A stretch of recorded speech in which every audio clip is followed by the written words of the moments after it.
Yeah, my name is Ugorji Okechukwu Ugorji. I'm from Lorji, Okechukwu Autonomous Community in Abombise Local Government of Imo State. I was the immediate past Commissioner for Homeland Security in Imo State under the Uzodimma administration.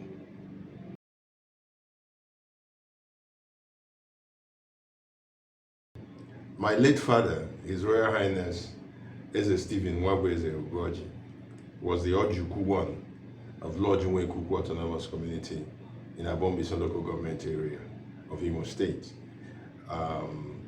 We lost him this year, and for the past 3 months or so, I have been immersed in planning and execution of his funeral and his burial. And that was just completed on May 22nd, was the day we laid him to rest. And on May 25th, we went on the outing mass for him, and we are Catholics. Ugorji was a great father. He had 7 of us biologically. One last child he adopted with my mother during the last years of his life. Ugorji was an educationist and a teacher, and a master teacher at that. He taught in all the levels of education up until university level, from which he eventually took an early retirement. He took an early retirement because people came to him while he was in Kaduna and asked him to come and serve as the traditional ruler of our community. And of course, that became a contest eventually. And it's a contest that lasted for 12 to 15 years before it was eventually resolved. So he then became the traditional ruler of my community. And in so doing, he took upon developmental projects for our community that ranges from a community center to a new Catholic parish at Lorji, and a new building that rose from the Sons of Lorji as a Catholic building at Lorji in my community. Ugorji was a community organizer and a community activist in his youth. He later became a very peace-oriented traditional ruler. But what led to that was years of struggle for justice and equity at Lorji. He was very proud the day that Governor Uzodimma swore me in as commissioner in Imo State. He probably was one of the proudest traditional rulers in Imo State as a result, because he had always wanted me to come home. He sent me to America when I was 16 years of age. I went to university in America at the age of 16, stayed there for about 40 years, and did my bachelor's, my master's, and my doctorate degree all in the US. And at some point, because he was getting older himself, he wanted his first son to come home. So after I had succeeded in enabling my younger siblings to go to America, I felt it was time for me to come home, just in case we look for our father and don't see him. Well, unfortunately, that day came this year, and I thank him, my father that is, for urging me to come home, because if I wasn't home at the time this happened, it would have been a disaster for the family and for the community. And because I've been here now for 5 years with him, we were able to plan things ahead, expecting the sad day to come. And when it finally came, I was prepared, and the community, through my leadership, was also prepared to give the heirs a befitting burial.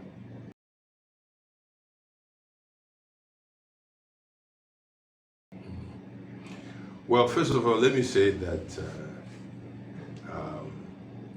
there's virtually no burial of a prominent man that doesn't come with some controversy. There are almost always disagreements about how, where, when, to bury a prominent man, especially a traditional ruler such as my dad was. So it's not surprising that there may have been differences of opinion within the family about how to proceed with plans for his burial. Just as there were differences of opinion regarding his own interest in becoming Eze and his eventual reign as a traditional ruler. That disagreement or differences of opinion, I would prefer to refer it to, essentially centered around where to bury our father and what role the first son as opera, what role he has relative to the burial of the traditional ruler. The bottom line was that I've been with Eze Ugorji throughout his reign as Eze, and including the years of his struggle to become Eze for over 30 years. And so I was very close to him. And as I indicated, I've been home now for about 5 years. At his urging, he wanted his first child and his oldest child to be around him and to be home. So over the years, we've had opportunities to discuss the inevitable, which is that the day will come when the family will have the honor to bury him rather than he bury any of his children. So we knew that day will come. So we had discussions over the years about what his burial would look like. And he laid it out for me, including that he would be buried in his palace. And so that was what I insisted on from day one. But some of my siblings preferred to bury him anywhere else but the palace. And they came up with 5 to 6 different places they wanted to bury our father. Well, I disagreed. I disagreed based on the inappropriateness of the places they were mentioning. And I disagreed because of what the Eze himself told me and where he wanted to be buried.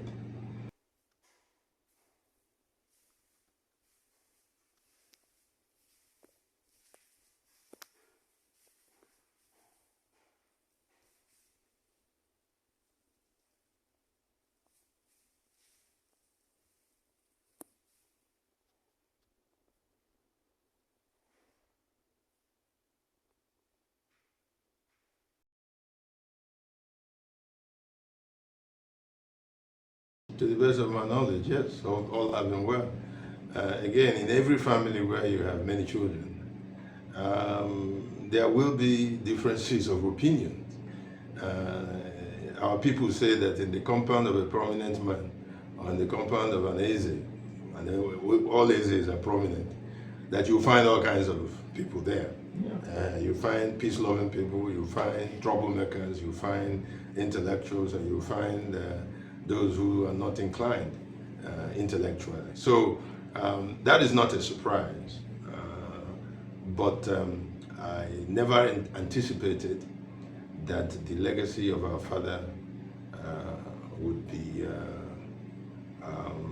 there would be such an attempt, a strenuous and vigorous attempt, to truncate the process and smear the legacy of a man who was heralded by everybody as a hero to the community and as a hero to Abombise, and of course he was a member of the state government by virtue of being a traditional ruler. I thank God that we had the capacity and the wherewithal to meet all the challenges that came our way. And the bottom line is that Eze Ugorji was buried with dignity, with pomp and pageantry.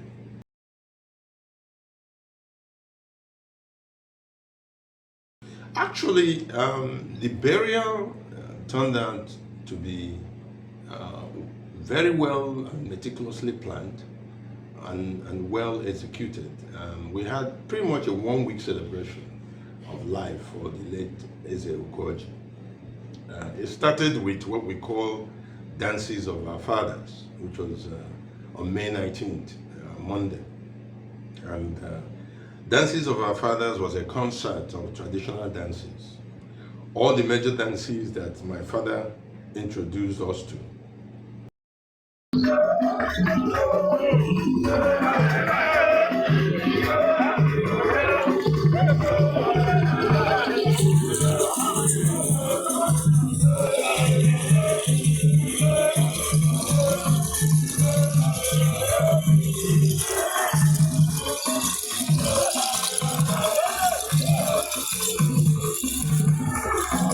And me, as his first child, he took me to some of these festivals, and he himself participated in masquerade dances and things like that. So I thought it would be befitting for him to gather traditional dances from all over Igbo land to converge at Lorji and do a concert of traditional dances for him. So we had the Ohafia war dancers, we had the masquerade dancers from Ugorji, we had Abibo dancers and singers from Mbise, of course. We had the Ikro dance group from over in Mbise. And so we even had the Obiambo, the guys that dance on stilts, that dance on tall.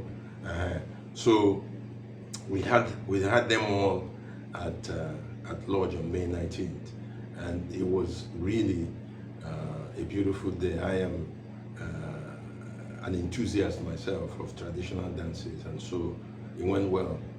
The second day, May 20th, we had the in-laws come by because we knew that the burial day would be a very busy day. We wanted to make sure that our in-laws had special attention given to them. As I said, Eze had 7 adult children. All of us were married as at the time of his death. And so we invited all the in-laws. We invited his own in-laws, meaning my mother's people. Yeah. And then we invited his maternal home, Ndi Umunama in his need. So they all came on that day. Most of them brought even their own dance troops as well.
Apart from receiving them in the compound as the first son, then we also proceeded to the field and had a general reception with each family was called out to come out, and they came out with their dancing and whatever presentations they brought to help bury the Eze. And of course, some of those presentations included cows that virtually all the family members brought. Not all of them brought cows, but most of our in-laws brought cows that enabled us to prepare and feed our people when they came for the various activities. And then on the third day was the day we went and brought the Eze home. Excuse me. By that was the day we went to the mortuary and brought him home, May 21st. That also happens to be his birthday. So there was a lot of significance in what we planned around his burial. So the day he came back home was his birthday, May 21st. And on that day, the traditional rulers in Abombisa accompanied us from the mortuary to the council, that is the local government council. At the local government council, he was received by the chairman of the executive chairman of the local government council, Barrister Inyukwumere Alaribe, and the chairman of Ndieze, Eze Nwaturocha, was also there to receive him at the council. And then from there, he proceeded in a motorcade all the way to Lorji.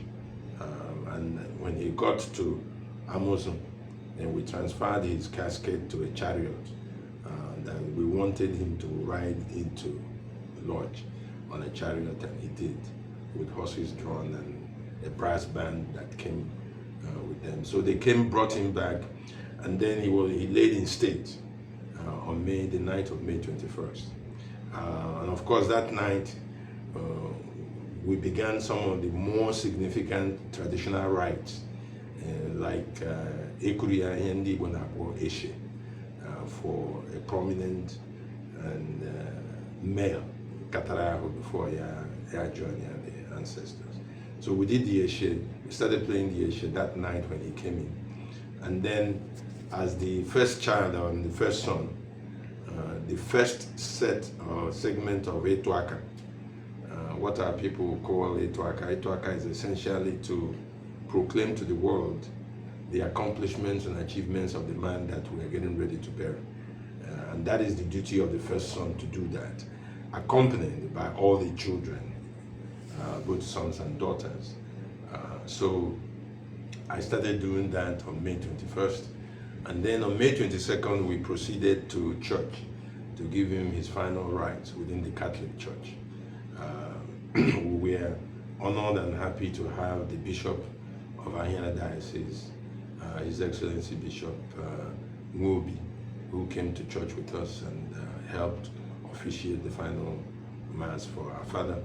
And then after that, we then brought him back on the same chariot to the compound, and he was interned. He was laid to rest in a grave that was prepared for him by Ndumunia, that is his maternal uncles, our maternal uncles, and then by the Amala of Lorji. And he was laid to rest in that space. And we have erected a befitting tomb to his honor at that spot since the day of burial.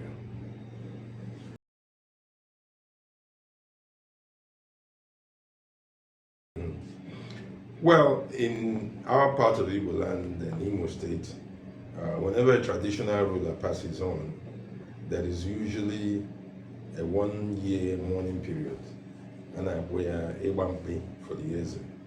And during that period, the institutions, the traditional institution, wants to be sure that there is no vacuum of leadership in that community, because you can't replace an Eze or even begin to discuss the replacement of an Eze who has passed until 1 year had passed since the day he was buried.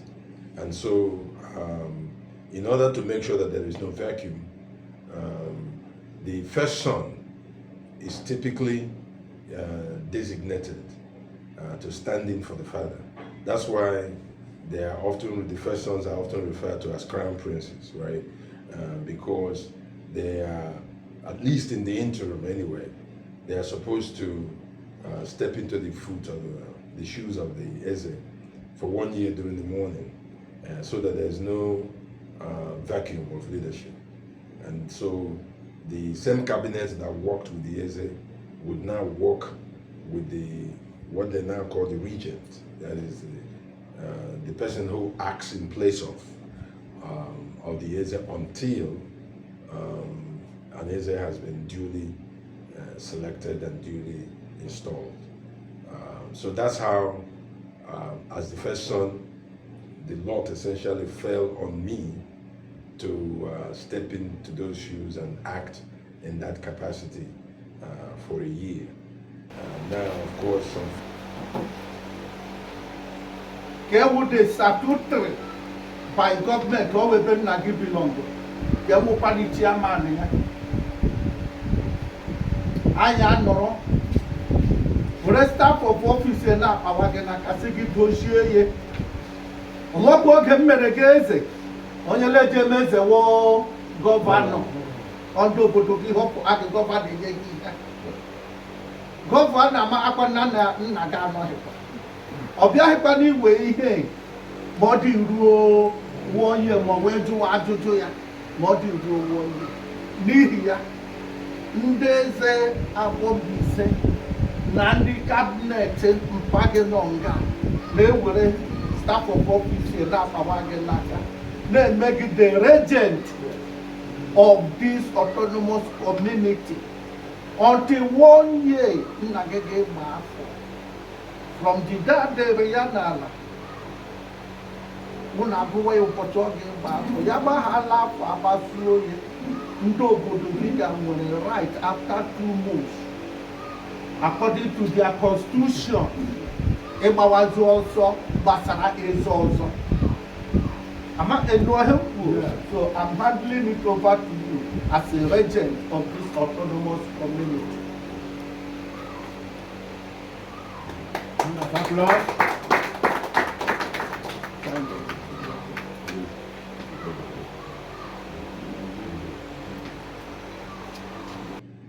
Now, of course, some first sons have been known to decline.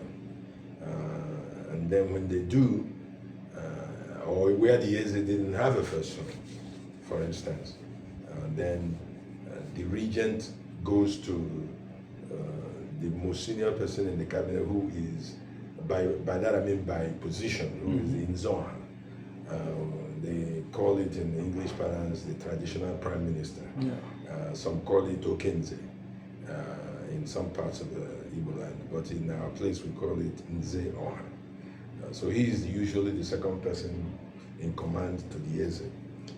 But in our own case, because the Eze Ugorji had a first son, and the first son who is rooted in the traditions of our people and who the people already know, because I've worked with my father for over 30 years around the throne. So they were comfortable in asking me to step in as the regent for the next 12 months, or for as long as it takes to select and install and coronate a new Eze. So that's what happened today. The traditional rulers in Mbaise came together today, led by their chairman, His Royal Highness Eze Nwabueze, to come and do the official handover of the staff of office to me, which I hold in trust and in custody for the community until they select the next Eze. Yeah.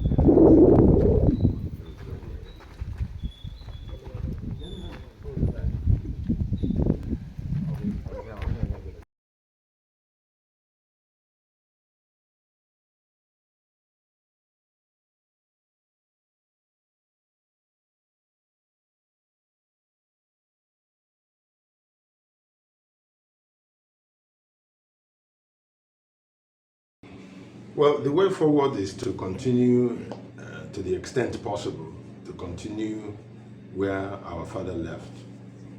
There were causes that were dear to him. There were projects that were dear to him that he would have loved to have completed, but it's now left for us to complete them. One is the community center that he laid the foundation to build for our community. Some of the buildings we see in our community today were buildings that were put there by our fathers and grandfathers. And so there was a feeling that the new generation should erect something modern where our people can gather as a center. So there is a community center he laid the foundation of that I am committed, along with the cabinet and the rest of the community, to see what we can do to finish it for ourselves, also as well as a tribute to his legacy as a traditional ruler. As I said, he had spearheaded the creation of a new Catholic parish at Lorji.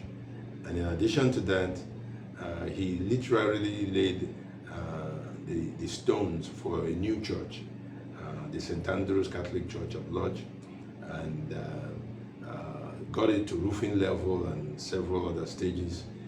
So it's now left for us to see what we can to finish to the extent possible that church. He left behind a legacy, as I indicated, of peace. He forgave those who abused and insulted him during the years of struggle, and in fact recruited some of them, some of his main adversaries. He recruited them into his cabinet afterwards.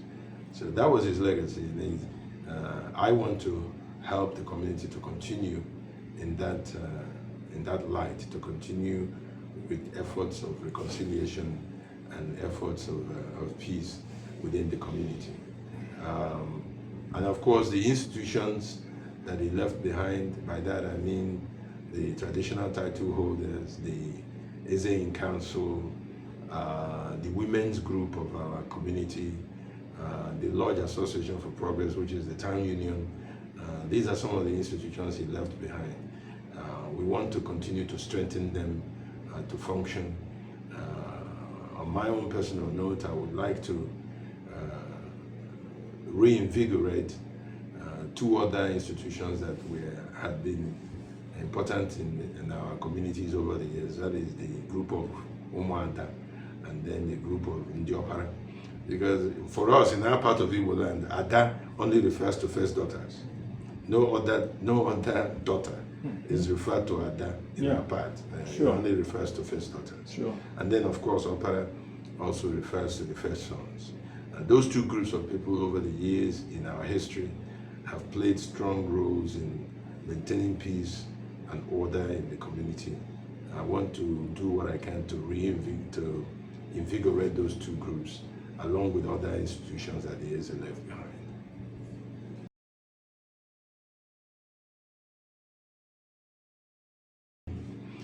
Well, you see, as in Ndi was in Iraq and Okorobe, you know, so I am still a young man. My father raised me steeped in commitment to our community. Lorji was everything to my father, and I grew up for over 40 years at his feet. And so I can never be too busy for Lorji. I can never be too busy to help advance our community, especially if it will help extend the legacy of Ugorji. So yes, whatever else I do moving forward, I will always find the time, especially now that I've accepted to serve as regent for the community. So I have a commitment to be at all the meetings of the Ezein Council, because I am the head of the Ezein Council at this point. So I have to be at all meetings. If I can't, and then of course I'll let the Ezein Council know. They have in place statutory positions within the council that can move the council forward even if I'm not present at any particular meeting. Our PG, who is Barrister Charles Akwete, is, after the Nzoha, is the next person in terms of the hierarchy of the officers of the Ezein Council. But at this time, we don't have a sitting in Zoha, so our PG is essentially second to the regent at this point. You know, so we've worked well together over the years when he was PG and I was just his son, and I anticipate that we will work well together again moving forward until we select a new Eze and a new traditional ruler for the community.